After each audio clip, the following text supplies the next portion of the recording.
तो जब anti ageing treatment की बात आती है, जिसका बहुत ज़्यादा चलन बढ़ चुका है, तो क्या ये साइंटिफिक तरीके से सुरक्षित है? वैज्ञानिक रूप से इसके रिजल्ट्स के साथ साथ क्या ऐसा पॉसिबल है कि इसका कोई साइड इफ़ेक्ट हमें ना मिले? बिल्कुल, ऐसा काफ़ी हद तक पॉसिबल हो गया है। जितने भी मॉडर्न ट्रीटमेंट्स हैं, लेज़र्स हैं, फिलर हैं, बोटॉक्स हैं, ये सब काफ़ी सेफ हो चुके हैं। लेकिन अगर मैं ये कहूँ कि नहीं, ये 100% सेफ हैं, जी जाहिर है कि अगर कोई ट्रेंड व्यक्ति डॉक्टर करे, डर्मेटोलॉजिस्ट करे, प्लास्टिक सर्जन करे, तो जाहिर है बहुत सेफ हैं, सेफर हैं। लेकिन अगर मैं ऐसा कहूँ कि फिलर 100% सेफ हो चुका है, बेधड़क कराइए, ऐसा नहीं है। फिलर में BDDE अक्सर होता है हर फिलर में। फिलर एलर्जी रिएक्शन भी करा सकता है और dangerous side effects, blindness, major side effects fillers के हो सकते हैं। पेनफुल भी होता है? पेनफुल तो आजकल बहुत मैनेज हो गया है, क्योंकि फिलर्स में नंबिंग जेल इनसाइड होता है, अंदर होता है, तो और पेन कुछ नहीं होता। थ्रेड ट्रीटमेंट्स भी होते हैं थ्रेड जो डाले जाते हैं, वो पेनफुल होते हैं। आपकी थ्रेड लिफ्ट्स में भी आजकल नंबिंग की दिन। विधि बहुत अच्छी हो गई है, इन्फिल्ट्रेशन कैनुला द्वारा किया जाता है, तो थ्रेड्स में भी पेन कम होता है। लेकिन हाँ, इम्यून रिएक्शंस पेशेंट में आ सकते हैं, ब्रूजिंग आ सकती है, स्वेलिंग आ सकती हैं, एलर्जीज, ये बहुत कम हो गया है।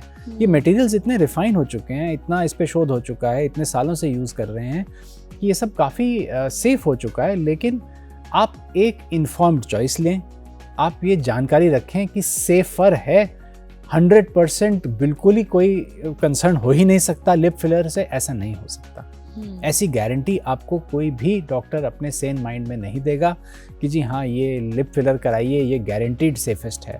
चाहे वो कोई ब्रांड हो, चाहे वो कोई करने वाला डॉक्टर कितना ही विकसित क्यों ना हो, कितना ही स्किल्ड क्यों ना हो, कितना ही शफागुन क्यों ना हो, लेकिन उसमें प्रॉब्लम आ सकती है। तो आपने जिन ट्रीटमेंट्स का नाम लिया, जिसका एंटी एजिंग ट्रीटमेंट के नाम से वो जाने जाते हैं, एजिंग को कम करने के लिए इस्तेमाल किए जाते हैं, बोटॉक्स है, फिलर्स हैं और लेज़र ट्रीटमेंट्स हैं।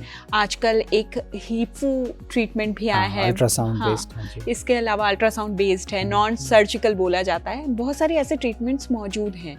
तो आप क्या कहेंगे हमारे दर्शकों को कि आज की तारीख में, क्योंकि बहुत एक्सपेंसिव भी हैं ये सारे ट्रीटमेंट्स, तो हमें इसका इस्तेमाल कब करना चाहिए? अगर दर्शकों को स्पेसिफिक बताना चाहें तो जैसे हाइफू की बात आप कर रहे हैं, अल्ट्रासाउंड बेस्ड ट्रीटमेंट है। अगर डिवाइस ठीक है, बहुत कम डिवाइसेस हैं जो अच्छे ब्रांडेड डिवाइसेस हैं हाइफू के, जिसमें कि जितनी एनर्जी दी जाए उतनी निकलेगी। बहुत सारे पुअर क्वालिटी के नॉन USFDA अप्रूव्ड डिवाइसेस बहुत क्लिनिक्स में चल रहे हैं, तो वहाँ पे सेफ्टी कॉम्प्रोमाइज़ होती है, वहाँ पे एफिशिएंसी भी कॉम्प्रोमाइज़ होती है। इसमें स्किल की बात नहीं रह गई, डॉक्टर कोई भी करे, अगर मशीन ही ख़राब है तो क्या करेंगे। सो हाइफू वो लोग यूज़ कर सकते हैं जिनका फेस बल्की है, हैवी फेस है, और वो फेस को थोड़ा छोटा करना चाहते हैं। तो इसी तरह के माइक्रो नीडलिंग, रेडियो फ्रीक्वेंसी जैसे कुछ एक ब्रांड्स हैं, वो किए जा सकते हैं। वो भी बहुत कम से कम डाउन टाइम में फेस को टाइट भी करेंगे, नई कोलेजन भी बनाएंगे, हैवीनेस भी कम करेंगे। जहाँ तक रही बात फिलर्स की, फिलर हॉलो को ट्रीट करता है। अगर जैसे आईज के नीचे गड्ढे आ जाते हैं, हॉलो आ जाता है, लाफिंग लाइंस हैं, या लैक्सिटी फेस की आ जाती है, उस पे हम लोग फिलर कर सकते हैं। बोटॉक्स सिर्फ मसल्स पे काम करता है। तो कुछ लोगों को दांत ग्राइंड करने की, बाइट करने की हैबिट होती है, तो मेसेटर उनका ये मसल बहुत बड़ा हो जाता है, तो ये मसल को बोटॉक्स करके बड़े आराम से रिलैक्स किया जा सकता है। अपर फेस पे बोटॉक्स कोई नई स्किन नहीं बनाता, बोटॉक्स सिर्फ मसल्स को रिलैक्स करता है, रिंकल्स को रिलैक्स करता है। तो अगर आपके सिर्फ अपर फेस पे लाइंस, रिंकल्स हैं, भवें हमेशा तनी रहती हैं इस तरह से, तो आप करा सकते हैं बोटॉक्स।